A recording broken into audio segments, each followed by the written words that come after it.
like last week, and it was, I mean, on the ball, it was like, I can't do it. Well, the Bruins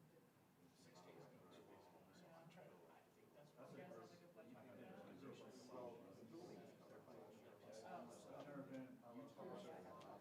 That's gotta be a fun tournament. Yeah, football. Yeah, Minnesota's has like every conference. Yeah.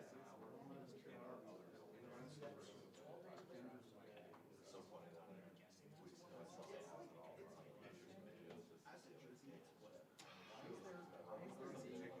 there what's Dallas?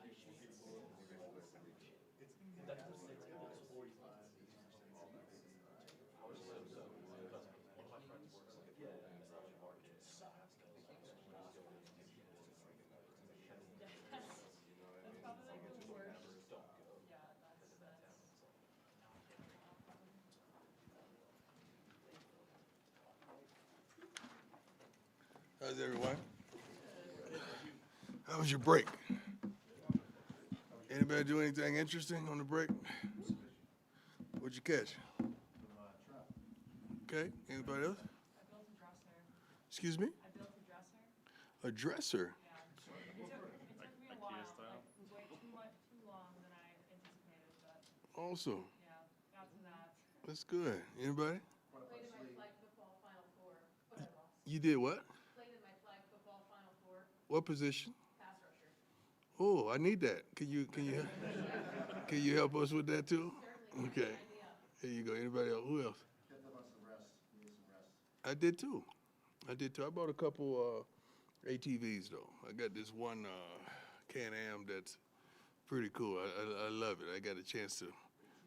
Yeah, I got it. You know, I'm a country boy with a city swag, man. So I'm an acreage whore. So I love acreage. So I'm in the process of trying to purchase more. So I wanted to check it out. But I got to ride around on my new ATVs. Yeah. So that was good. I had a good time, got some rest. Here we go. Let's get to academic students of the week. Morgan Pearson, freshman from Oklahoma, exploratory studies, and Cameron Warchuck, which I love, sophomore, Norco, California, communication. Okay. Last week was Braden Keith with business, and Amari McNeil from Swanee, Georgia, which will be practicing at with the Falcons, sociology. Also, mid-season honors thus far: Travis, mid-season All-American by Sport News. Travis and Shador and Mark Bassett, our beloved punter, named mid-season All-Transfer Team. They just making up stuff now. Travis was also named Lot Impact Trophy quarterfinalist. Shador was named both the Davey O'Brien and Manning Award midseason watch list. Xavier Weaver was added to the Belinknikov midseason watch list. Mikey Harrison, CU's nomination for the Burlsworth Trophy, college most outstanding player who started as a walk-on. I love that. TV notes: UCLA games on ABC. Our fifth game on network television, most in CU history. Oregon State been picked up by ESPN next week. 8 games on either network TV or ESPN, most in CU history. Sellouts. UCLA called the CU game a sellout on October 17th with almost 70,000 tickets sold. To run 8 straight games playing in front of a sellout crowd is a record. CU is only one of 5 teams that played in front of sellouts in every game this season, including Iowa, Georgia, Tennessee, and Notre Dame, which is phenomenal. Now, let's get to business. Let's go. Got a question? Brian? Hey, Coach. Brian Howell from the Boulder Daily Camera. I know I asked you, like, when that game ended, like, if it was a good time for a bye week. You said, no, it's not. But now that you guys have had it, how much do you think this team needed that rest and to get away and to I don't refocus think a we little needed bit? to get away and we needed rest. We needed to maintain and keep on going. Yeah, it's just like you break up with a relationship. You need a bad week and you want to keep on going. I want to keep on going. I want to keep on moving. I want to keep on progressing. I want to keep on going forward. That's how I'm built to go forward. That's how man and woman is built to go forward. And we're thankful. We're appreciative. We didn't have many injuries. I think we're going to get maybe a couple players back due to injuries, but overall, I think we've been pretty good injury-wise. Coach Monica Costello. How you doing, Monica? Associated Press. Fine, thank you. I want to ask you, as a longtime baseball player, where sign stealing is considered an art, now as a football coach, where do you see, and you see where Michigan is? I don't know how accurate that stuff is. Right, And, but what are your thoughts? I mean, everyone's trying to get an edge. I mean, everyone's trying to get whatever edge they can. You could have someone's whole game plan. They could mail it to you. You still got to stop it. You still got to stop it. So in football, it's not as pronounced as baseball. If I know a curveball is coming, I got you. You know, with football, I don't give a darn if you know a sweep is coming. You still got to stop it. Physically, it's a physical game. You got to stop it. So that's a little tough. I don't buy into a lot of that stuff that someone's stealing this, stealing that. I don't buy into a lot of that stuff. You still got to play the game. Back in our glory days with San Francisco as well as the Cowboys, you know darn well Emmitt Smith is getting the ball. You know darn well Mike Irvin is running the comeback. You know darn well Jay Novacek is going to do what he's going to do, and you couldn't stop it. It is what it is. Stop it. Hey, Coach. Mick Miller, Fox City 1. What's going on, boss? How you doing? Two shoes. I see you. I'm back a little bit. You back? How do you evaluate whether players love the game or like the game, and can you motivate the players to love it if they only like it, or is that the standard that you've set and you're just going to stick with what you want? Actions speak louder than the words. You can say what you love, but if your actions don't line up with that love and that display of love, that's a problem. You can't measure the heart in football or in physical sports. So that's the thing that's missing, the heart of it. So when you're talking about love, you're talking about accompanying that with your heart, playing with your heart. And you could tell by the locker room or how some guys practice them, how some guys feel the pain of it if we don't win, how their heart is in it. And that predicates love to me. But it's tough to detect that. I wish we could detect the heart. We'll put every recruit that we have on a heart monitor and see where they are. It would help us tremendously in recruiting the heart. That's tough, though. Hey, Coach. Troy Finnegan, CU Sports Report. Turning to this week for just a moment. You prepared for two quarterbacks against Stanford, but this week you don't really know who the starter is going to be. Mm-hmm. Chip Kelly said Dante Moore's banged up. He didn't play last week. What does the preparation look like when you really don't know? You're kind of in the dark on that. Well, you prepare for the team. You're not preparing for an individual. For us, it's daunting because you would prepare for someone like Shador and the plethora of receivers that we have. With them, you prepare more for their coach. Their coach is phenomenal. I'm a Chip Kelly fan. I really am. I love what he's brought to college football. I love what he's brought to football, period. I met him. I took Shador on a visit there, a camp. I think I took Shador to a camp there, and I remember, having dialogue with Coach Kelly and just what he brought to the table. So I respect the heck out of him, and I really admire his accomplishments thus far in the game of football, not just college, but pros as well.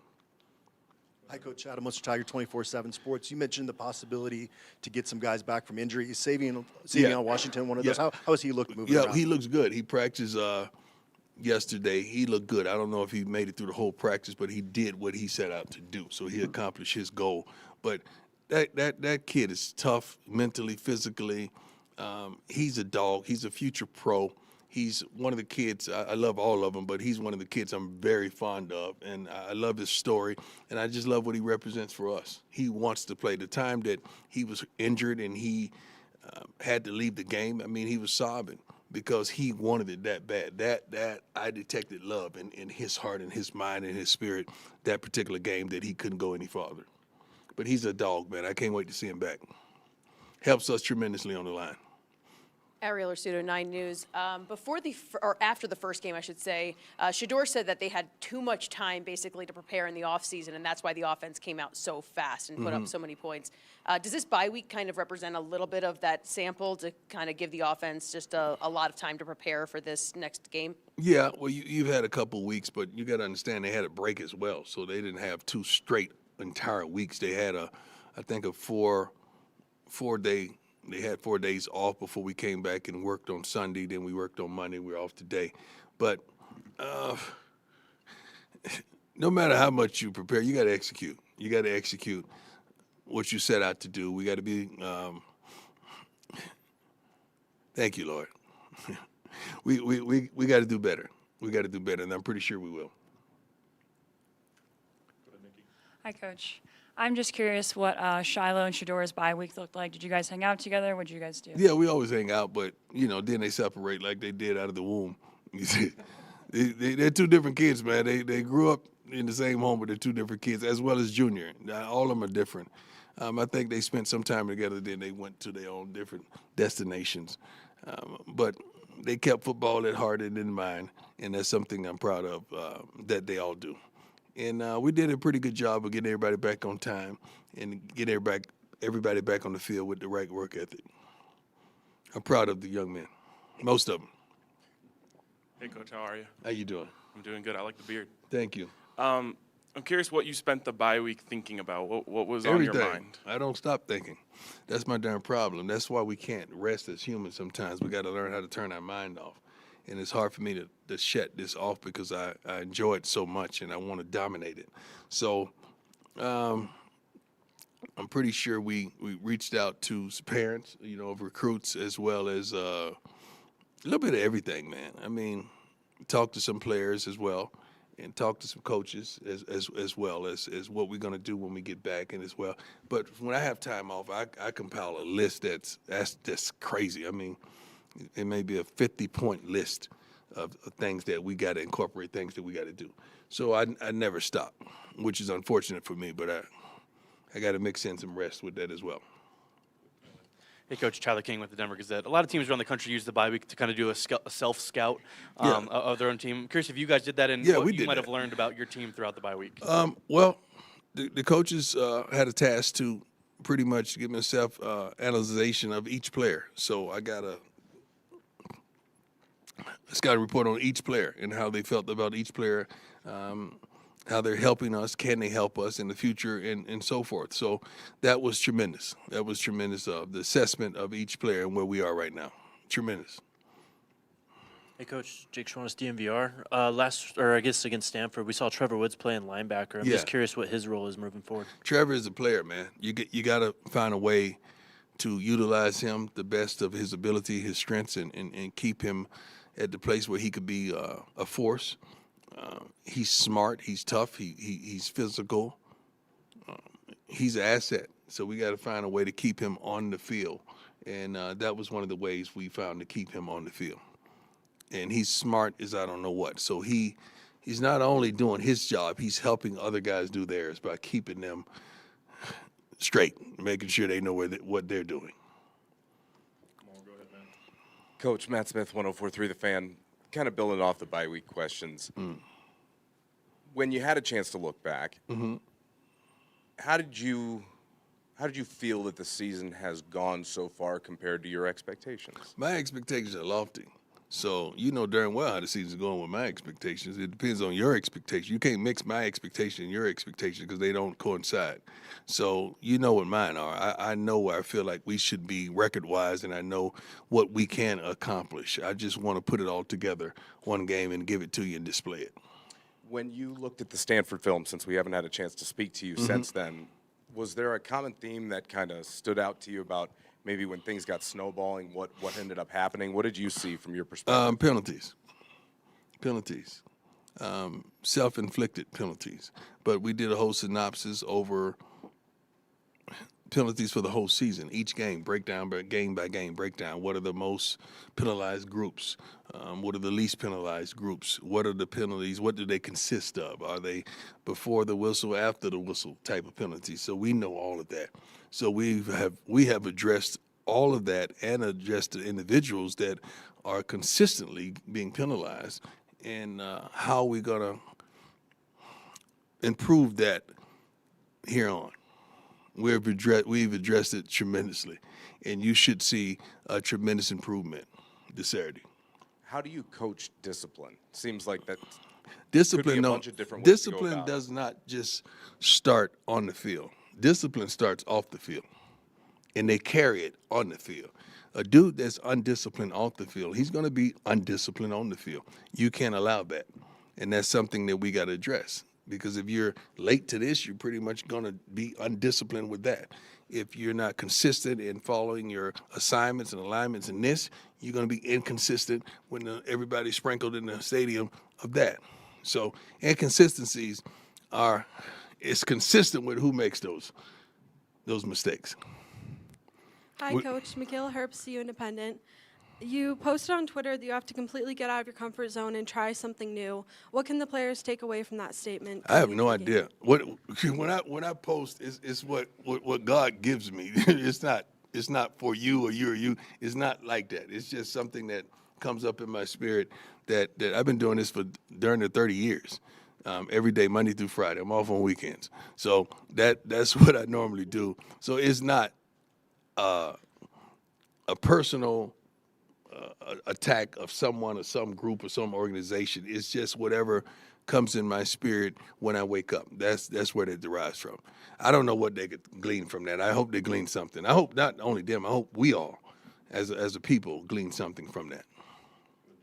Coach, Jimmy Searfoss, 24/7 Sports. Y'all picked up quite a big name in the quarterback world, recruiting-wise, over the bye week. How important is it to get the quarterback when it comes to recruiting a class? Well, quarterbacks, everything. You look at college football right now, and you look at the consistent quarterbacks, and you'll see consistency in the records. And you look at even the Pac-12. You look at the quarterbacks. All the teams that are winning the most, that have been together for a multitude of years, not just the first year in a team like us, but they have a consistency at quarterback. And that's tremendous. So you want to get a young guy in that could preferably learn from your stud, so he could emulate and imitate that and go on and carry us to places that we hadn't gone before. But that kid is tremendous. Mother and father's tremendous. His family raised with love and respect, and a very admirable kid. I can't wait to get him in-house. And let's get to work with him. He's gonna change the game in several aspects. Time for two more. Go ahead, Ariel. So this happened about a week ago, but I haven't had a chance to talk to you yet. Saturday Night Live parodied you. Yeah. How do you think Keenan did, and maybe who has done the best parody I'm a fan over the course of your career? I'm a fan of Keenan. Let's just get that straight. I love him. I love what he's brought to comedy over got to be over a couple decades now, it seems as though. I had the pleasure and the honor to host Saturday Night Live before, and I will never forget those moments. But it was good. The person who I think has me down the most is what's his name? That's a good one. That's a good one. No, I was thinking between these two guys, but I got to give it to Lou Young. Lou, I hate to admit it, but Lou is good. Lou Young is really, really good. Shiloh's all right. Yeah. Good question. Hey, Coach, just a couple quick ones. First off, with Trevor playing linebacker now, what role does that leave for Juwan Mitchell? Like, what's his status at this point? He has to get it together off the field, not just on the field, off the field. That's it. And then another question is, a linebacker you played with, Ken Norton, with the 49ers. He's now coaching at UCLA. What are you seeing out of that defense that he's coaching out of those linebackers? Well, it's phenomenal. I mean, that defense that they feature is a pretty darn good unit, especially statistically. But it starts with the front four. And that linebacker core, they get to the ball. They play just like their coach. They really do. So I'm proud of Ken. I played with him for a year. He was phenomenal. He was one of the best. He and Plummer, other linebacker that year. And I just have fond memories. I don't know why he's not a head coach. I don't know if he's been given the opportunity, but I know he's been a coordinator before. I know he's been a myriad of things. To me, Ken Norton should be a head coach somewhere. He should. What you got, baby? Who calls the coin flips? Shador. Has he missed one yet? Probably not. Well, it's not that he miss. I mean, sometimes he don't get the call. The other team gets the call, but they miss it, so we get the choice. We get the choice. It's ironic that I like the ball in the second half. I like to defer. I like the ball in the second half because usually, you get the ball and take it down and score the second half. And you could do the statistics on that. Oftentimes your team wins. So, but Shador's done a good job of that. I'm pretty sure he's not going to let nobody do that. He's been doing that for a long time now. Tails never fails. That's our secret. Thank you and God bless.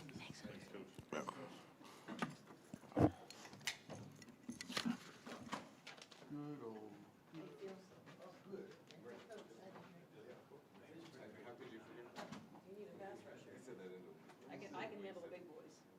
Oh, I see. Oh my God, that dude is. Look at the shoulders over Yeah, there. they're cosmetic. Oh, what does that mean? That means he's not handling it. They're just there for looks. They're just for looks. I see. I like that. Have you posted that? Yeah. You gotta post that.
That's like years ago when we still had a little color. It is all like, it's more like Bob. So where do you live? You're a Swiftie.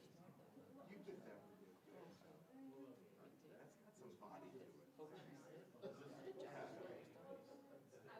That can't be done. It's got right down there. Well, you get used to it, I guess. How do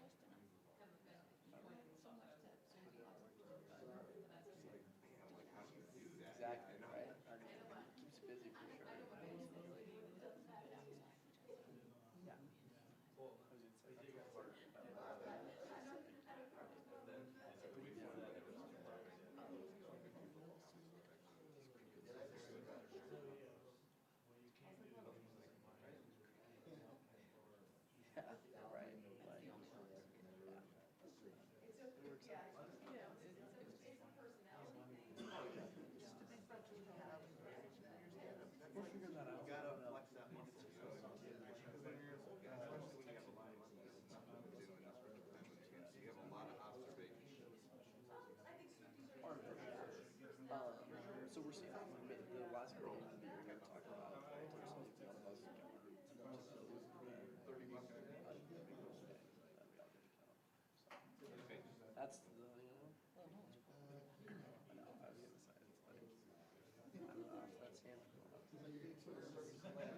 Well, America's a success rate. How's your bye weekend, Dad? Nice. Texas for 3 days. Back to Texas. What did you do out there? Went to, not back to, just went to. Well, you were in Dallas.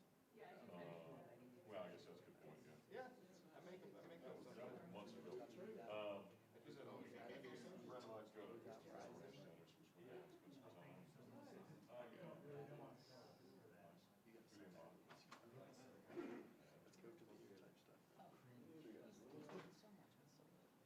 Do some riding.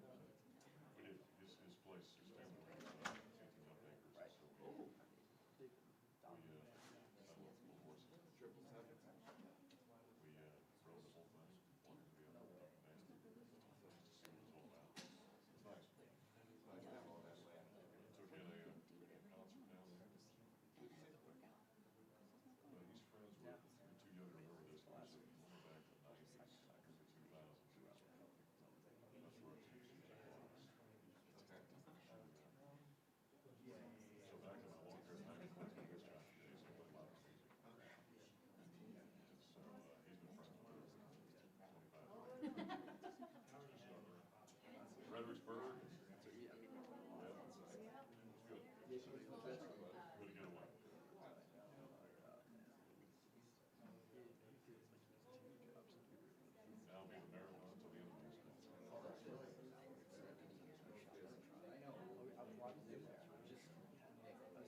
he'll be available tomorrow after practice, and since it's an off day, I can't go get anybody else.